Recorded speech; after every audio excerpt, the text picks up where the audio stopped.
Hey guys, it's Kevin, your visa guy here in the Philippines. Today, I'll be asking the very important questions that I ask expats before they even move forward with the SRV. And that question is, do you really need the SRRV? So in this video, I'm going to share you the important questions that I ask expats before they even move forward with the SRV. And it's not even only the SRV. It could be another type of visa that you think you are qualified for. Now, a couple of weeks back, six expats actually booked an appointment with me. Three of them actually was a paid consultation.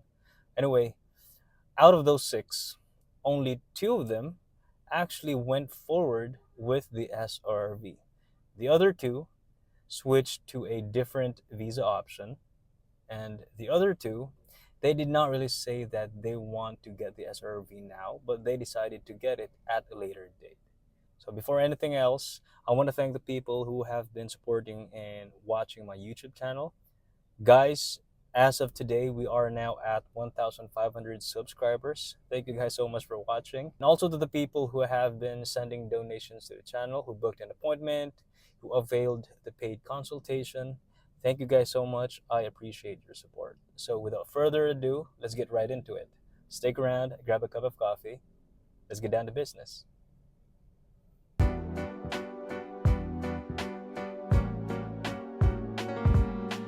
All right, number one, the very first important question that you need to ask yourself before moving forward with the SRRV. What are your long-term plans here in the Philippines? Did you just recently retired and decided to move on to a different country, maybe in the Philippines? And when you look up the visa options that you have as a retired individual, most of the time you will see the retirement visa, the SRRV. Or are you a traveler who just wants to stay here in the Philippines for a couple of months and you bounce off to a different country? Or are you a foreigner that is married to a Philippine citizen and both of you decided to retire here for good? So you need to ask yourself that question. For example, I met this guy last week and he actually qualifies for the classic category under the 20,000 visa deposit. Does not care about the fees because money is not an issue to him because he sold his business, so I'm pretty sure he's a wealthy guy. So when I ask further questions to understand his situation, it turns out he doesn't really need the SRV. For him, it does not make sense. For others, it makes sense. For him, it does not make sense. He initially thought that getting the SRV would give him benefit in some way, but it turns out it's not. So that saved him from getting the requirements, getting the visa deposit. That saved him from the unnecessary work. So it's very important for you to ask yourself, what are your long-term plans here in the Philippines? Because if it does not align your situation, you don't need to get it. You can actually just get the requirements before you come here. You may get the SRV requirements, and you don't need to submit it right away. There are only two time-sensitive documents in the SRV. The rest does not expire. That would be the police background check and then the medical check. Only those two expires. And let's say you prepared all the requirements with you. You come to the Philippines and a year later you decided you can just get a new medical certificate and a new police background check, right? At least at that point, you're already clear with your plans. Because staying in the Philippines is very easy under a tourist visa, especially if you're from a country in under listed under E0408. So if you don't know what that is a list of countries that can enter the Philippines without a visa. You can simply travel to the Philippines. You're given 30 days visa free. Then you can just simply extend your visa. You can go to any immigration office, bring your passport, and bring some cash. It is very easy. So I would suggest if you're, let's say you're 80% sure that the Philippines is for you and you are qualified for the SRV, take your time to decide. Maybe spend a couple of months under a tourist visa and see for yourself. And in that way, you are confident in getting the SRV. All right, the second question that you need to ask yourself, are you aware of the upfront costs and the maintenance fees in having the SRV? And when I explain this to my clients in the past, I usually divide the SRV requirements into two to make it very simple. The first one would be the documents or the paperwork. The second one would be the monetary requirements. And under the monetary requirements, the upfront fees when you decide to move forward would number one would be the application fee. It is $1,400 and it applies to all categories. So whichever category you belong to, it's gonna be 1400. Next would be the annual fee. For the classic category, it's $360 every year. And for the expanded courtesy and courtesy category, it's going to be $10 a year. Now, that is a huge save if you qualify for the expanded courtesy or the courtesy category. Now, for the deposit, if you qualify for the classic, there are two types, the one without pension or the one with pension. Now, if you don't have pension or your pension does not qualify, then it's going to be 20,000 visa deposit for you guys. If you have a qualified pension or a lifetime benefit, then that's going to be 10,000 visa deposit. But if you're under expanded courtesy or courtesy category, it's only going to be $1,500. It's very cheap. I met this guy last week and he told me that he initially thought that he was qualified under the 20,000 visa deposit, the classic one.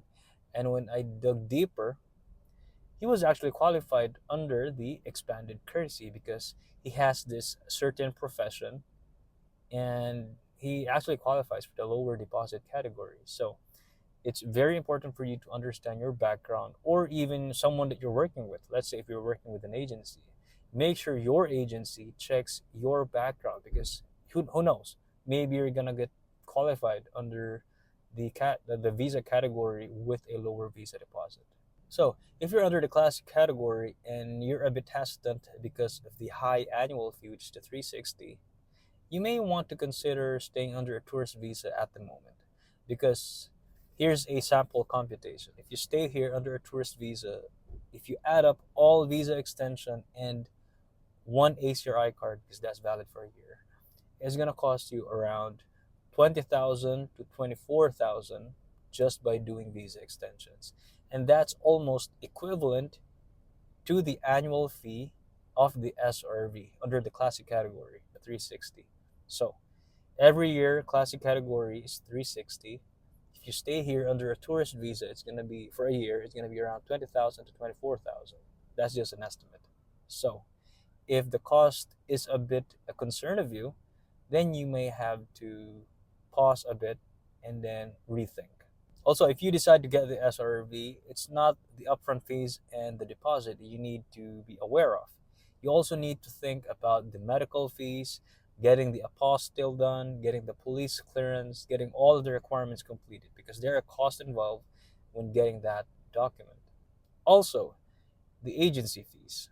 Some agencies here charge for their service. It might be worth it because they might provide great quality service, but there are also agents here that provide the same type of service that doesn't charge because they are compensated by the government. So it's your choice, but you need to factor in the cost of those services because the agencies who charge their service in getting the SRV might be around $400 to $1,000 US.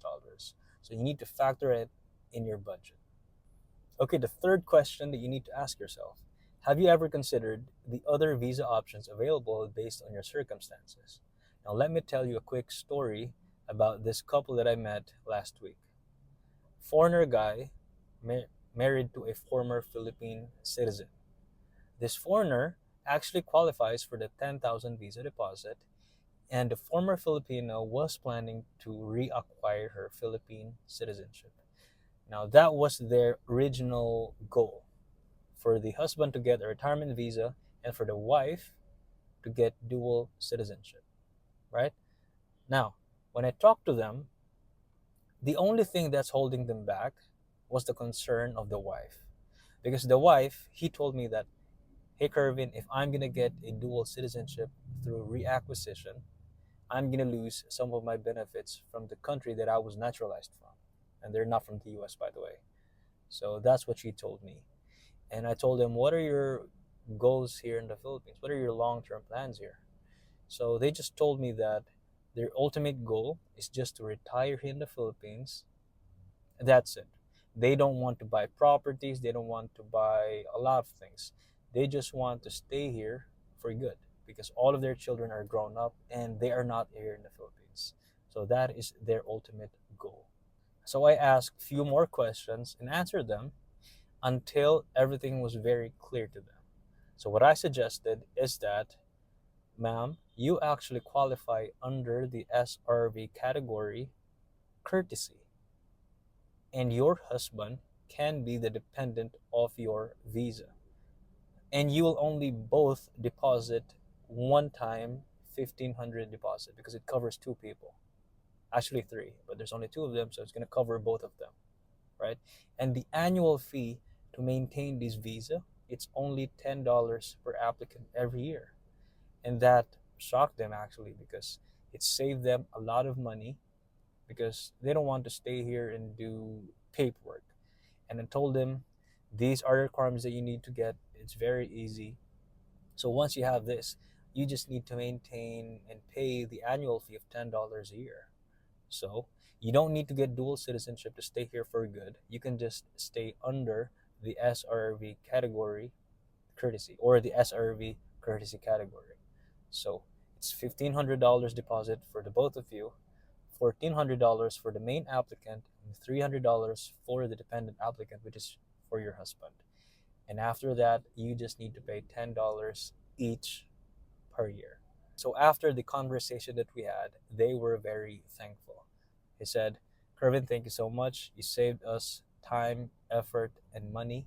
We thought that my husband's gonna get the classic category with a 10,000 visa deposit and the annual fee of 360, and I'm just gonna risk in getting the dual citizenship. And that was the thing that was holding me back, losing my benefits from the country that I was naturalized in. So they were very thankful. So again, guys, this is the most important part, one of the most important part.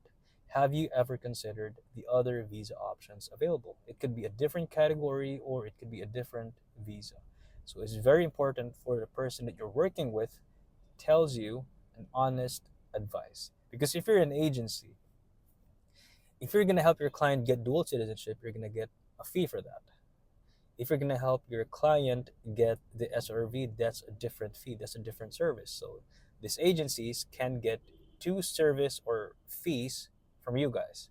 But if you're going to get the SRV courtesy category with your husband as a dependent, it's only going to count one service. So you guys will only pay one service fee, right? So, and it's not about saving money, it's about convenience, it's about the best options available. So again, it's very important for the person that you're working with to ask a few more questions to better understand your circumstances. Anyway, guys, that is it for today's video. I appreciate your support. Thank you so much for watching. If you find the video helpful, please leave a comment, like. If you have technical questions or if you want me to build you a roadmap based on your circumstances, send me an email. It's vin.philippines@gmail.com. And also, the ebook for SRV or the 13A are still both available and it's free. Well, if you want to send donations, I'd be happy, but it's never an obligation. So it's only up to you guys. If you find it helpful and you want to donate, donate. If not, then that's still okay. Watching the videos is already a support. Again, if you have more questions, email me at vin.philippines@gmail.com. So again, thank you so much for watching. Don't forget to like, share, and subscribe, and I'll see you on my next video. Peace.